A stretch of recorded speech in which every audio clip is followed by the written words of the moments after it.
కోతి పిల్లలాగా సీతను చేరి అంజన్న మూతి మూడక్కల్ల దిప్పినవయ్యో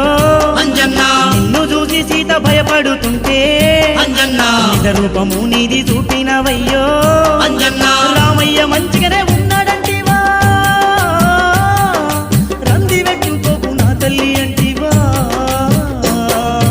అన్నన్న అంజన్న అన్న అంజన్న